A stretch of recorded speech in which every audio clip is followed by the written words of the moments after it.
Congressman Biggs is recognized for 5 minutes of question.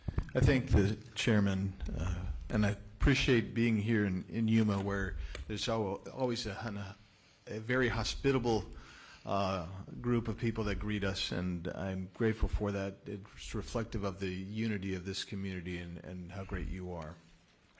And we have we just heard from 3 great witnesses, and I also tip my hat today to the officers and agents of CBP and law enforcement. We recognize the challenges that you have, and I'm going to try to first undercut a narrative that our colleagues across the aisle raise, and they say that they'll tell you that 90% of fentanyl is seized at the border, at the port of entry, right? Port of entry. As if there is not a massive amount of fentanyl and other drugs coming between the ports of entry. So I'm going to ask the panel, why do you suppose that we are more successful at interdicting drug smuggling at a port of entry that has, I don't know, dogs, x-ray machines, material, and more agents than we would be between ports of entry? Mr. Lyons, you look like you're just chomping at the bit to answer that question. No, the sheriff winked at me and told me to go. So very good, please. Mr. Biggs, Congressman Biggs, thank you for the opportunity. We learned last week, and this number we made public towards the end of the month, but the narrative of 90% coming to the ports has been changed a little bit in that because of the downturn over the January timeframe, 48% of the fentanyl is being intercepted between the ports and 52% at the ports. To combat that narrative, Border Patrol has now had the opportunity, because they're not spending 1.5, 1.7 hours processing each individual. And so they are now on the border being able to provide national security and border security. Sheriff, do you want to add on that? I will just confirm what Jonathan Lyons just said.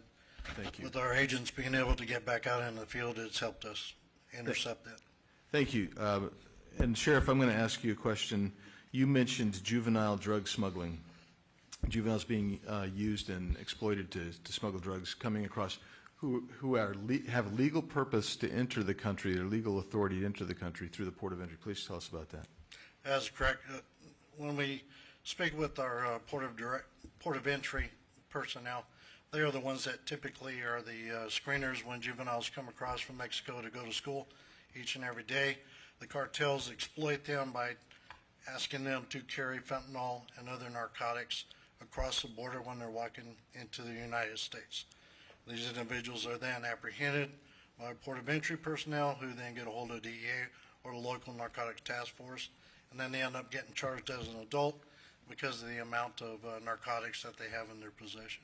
Thank you. I'm going to make a quick statement and then try to get time to get to Dr. Trenchell to ask him a question too. There's just so much. This is an incredibly broad topic. The violation of laws of this administration. I'm going to point out 4 quick things. They've changed the parole law. They haven't changed it. They are violating the parole law. The parole authority typically would be a case-by-case basis, 12 to 20 people a year per year until the Biden administration came in. Last year, more than 300,000 people received parole. And there's a promise of 360,000 more people this year from 4 different countries: Cuba, Haiti, Nicaragua, and Venezuela. That's one violation. The second is the no deport. One of you mentioned the no deportation law.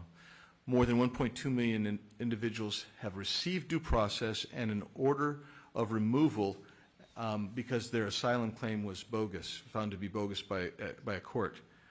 This administration has forbidden ICE to pursue, look, and deport. The third thing is the violation of the First Safe Nation international law. That's another reference to the Remain in Mexico policy. If you had the First Safe Nation law and you enforced the First Safe Nation law, which we did under the Remain in Mexico policy, Yuma sector, the last year of the Trump administration, had fewer than 9,000 encounters. Last year, well over 300,000 encounters. That's the third thing. And so I will just leave it there so I can ask Dr.